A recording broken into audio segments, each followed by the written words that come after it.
सतीश वाघ यांच्या हत्येची त्यांच्या पत्नीनेच दिलेली सुपारी, पत्नीला गुन्हे शाखेकडून अटक, प्रेम प्रकरणातून वाघ यांची हत्या।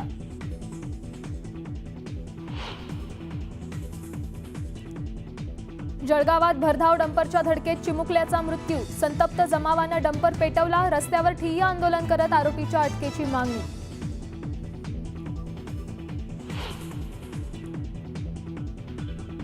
बीडमध्ये कुणाचीही दादागिरी चालू देणार नाही, मुख्यमंत्री फडणवीसांचा इशारा, बीड परभणीचं पर्यटन करू नका, विरोधकांना टोला।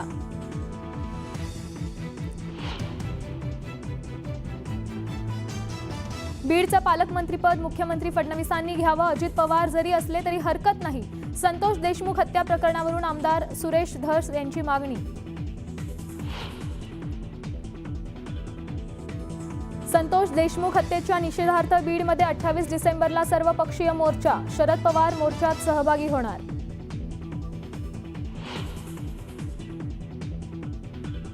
अडीच वर्षाचा कार्यकाळ होता म्हणून 20-20 ची मॅच खेळलो आणि जिंकलो, आता टेस्ट मॅचचा फॉर्मॅट आणि ही टेस्ट मॅच जिंकणारी असणार, मुख्यमंत्री देवेंद्र फडणवीसांचा विरोधकांना मिश्किल टोळा।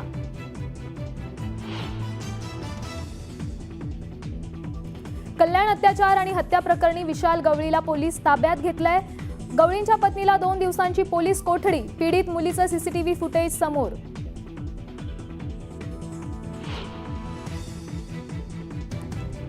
मनोज जरांगेंनी घेतली सूर्यवंशी कुटुंबाची भेट, जरांगेंची सूर्यवंशी कुटुंबासोबत चर्चा।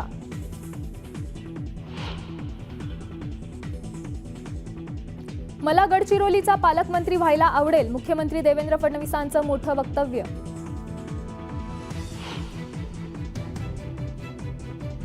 कझाकिस्तानमध्ये विमान कोसळलं, अझरबैजानमधून रशियाला जात होतं विमान, विमानात 70 प्रवासी प्रवास करत होते, 42 जणांचा मृत्यू।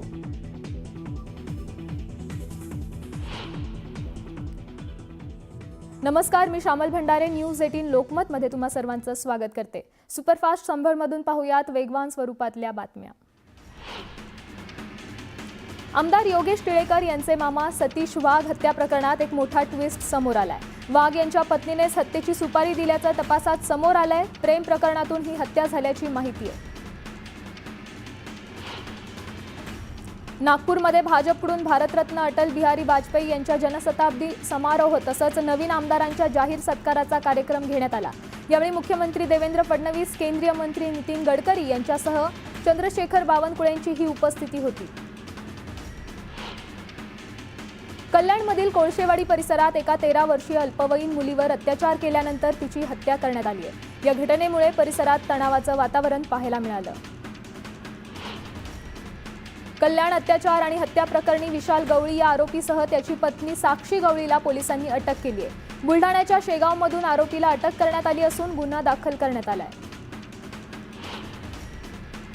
कल्याण प्रकरणात आरोपी विशाल गवळींचा हत्येनंतर सीसीटीव्ही फुटेज समोर आलंय। मुलीचा मृतदेह टाकल्यानंतर विशालने कल्याणमधील आधारवाडी परिसरातील एका वाईन शॉपमध्ये दारू घेतली होती। अल्पवयीन मुलीसोबत केलेल्या कृत्याचा त्याच्या चेहऱ्यावर जराही पश्चाताप दिसत नसल्याचं या व्हिडिओमध्ये दिसून येत आहे। खासदार श्रीकांत शिंदेंनी कल्याण अत्याचार प्रकरणातील पीडित कुटुंबियांची भेट घेतली आहे। आरोपीला फाशी होण्यासाठी पूर्ण क्षमतेने प्रयत्न करणार अशी प्रतिक्रिया त्यांनी दिली आहे। कल्याणमधील अल्पवयीन मुलीवर अत्याचार करून हत्या केल्याप्रकरणी कल्याण पूर्वेतील नागरिकांनी मोर्चा काढलाय। यावेळी काळ्या फिती बांधून नागरिकांनी घटनेचा निषेध नोंदवलाय।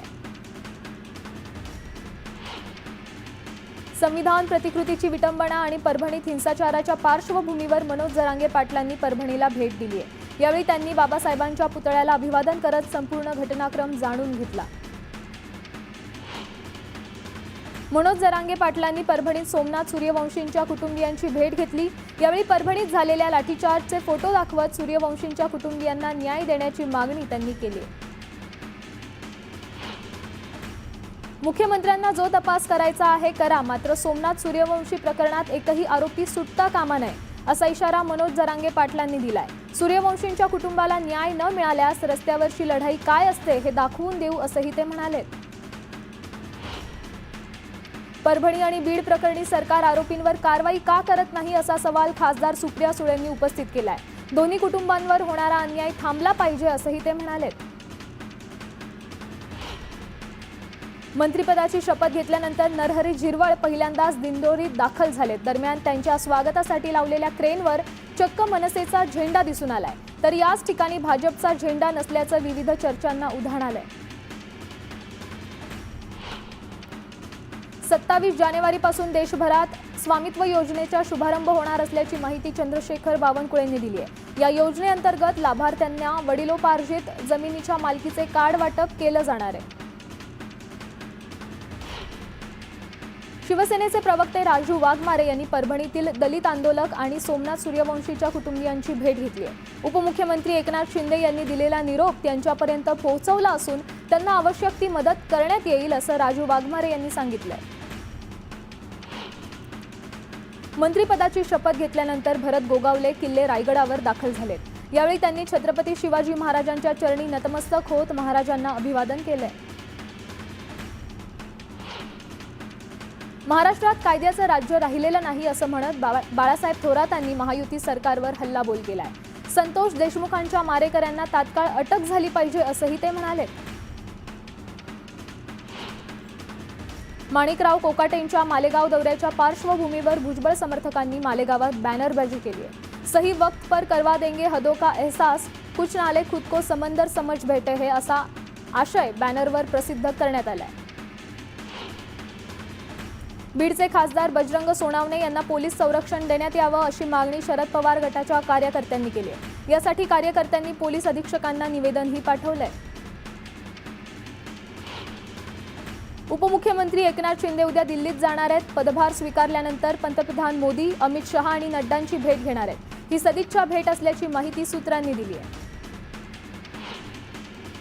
संतोष देशमुख हत्या प्रकरणी बीडमध्ये 28 जानेवारीला सर्वपक्षीय मोर्चा काढण्यात येणार आहे। शरद पवार मोर्चात सहभागी होणार आहेत। पालकमंत्री पदाबाबत मुख्यमंत्री फडणवीसांनी मोठं वक्तव्य केलंय। गडचिरोलीचं पालकमंत्रीपद मी माझ्याकडेच ठेवू इच्छितो असं फडणवीस म्हणालेत। पालकमंत्री पदाबाबत बावनकुळे निर्णय घेतील अशी माहिती देखील फडणवीसांनी दिली आहे। सत्ता या आधीही माझ्या डोक्यात गेली नव्हती आणि नंतरही कधीच माझ्या डोक्यात जाणार नाही। केवळ पारदर्शी कारभार करणं हाच माझा अजेंडा आहे। मी राजकारणी नाही, कधी राजकारण करणार नाही असं वक्तव्य फडणवीसांनी केलंय। आम्ही भुजबळांबाबत योग्य मार्ग काढू। शिंदे, अजित पवार आणि मी एकत्र मिळून यांच्याबाबत नक्कीच मार्ग काढू असं देवेंद्र फडणवीसांनी सांगितलंय। बीड जिल्ह्याला विनाकारण बदनाम करू नका। बीड परभणीचं पर्यटन करू नका। बीडमध्ये कुणाचीही दादागिरी चालू देणार नाही असं आश्वासन मुख्यमंत्री फडणवीसांनी दिलंय। लोकसभेनंतर वनडे खेळून चालणार नव्हतं हे आम्हाला माहीत होतं, म्हणून आम्ही 2020 खेळलो। मी, एकनाथ शिंदे आणि अजित पवार आम्ही तिघही एकत्र काम करतोय। आता आमची टेस्ट मॅच सुरू आहे, मात्र जिंकणारी टेस्ट मॅच आहे असं वक्तव्य मुख्यमंत्री फडणवीसांनी केलंय। काँग्रेसनं बाबासाहेब आंबेडकर, सावरकर यांचा वारंवार अपमान केलाय, त्यामुळे आता काँग्रेसनं माफी मागायला हवी अशी मागणी करत मुख्यमंत्री देवेंद्र फडणवीसांनी काँग्रेसवर हल्लाबोल केलाय। फडणवीसांनी विरोधकांवर हल्लाबोल केलाय। विरोधकांच्या फेक नरेटिव्हचा आम्हाला लोकसभेत मोठा फटका बसला, त्यातूनच आम्ही शिकलो आणि काम करून विजयी झालोय। जनतेला आमच्याकडून अपेक्षा आहेत आणि त्या आम्ही पूर्ण करूच असा विश्वासही फडणवीसांनी व्यक्त केलाय। 2014ला मी मुख्यमंत्री असताना अनेकांनी माझ्या कार्यक्षमतेवर प्रश्नचिन्ह निर्माण केलं, मात्र मी महाराष्ट्रातील कोणत्याच विभागावर कधीच अन्याय केला नाही। विदर्भातील अनेक कामं मार्गी लावलीत, अनेक विकास प्रकल्पही पूर्ण केलेत असं वक्तव्य मुख्यमंत्री देवेंद्र फडणवीसांनी केलंय।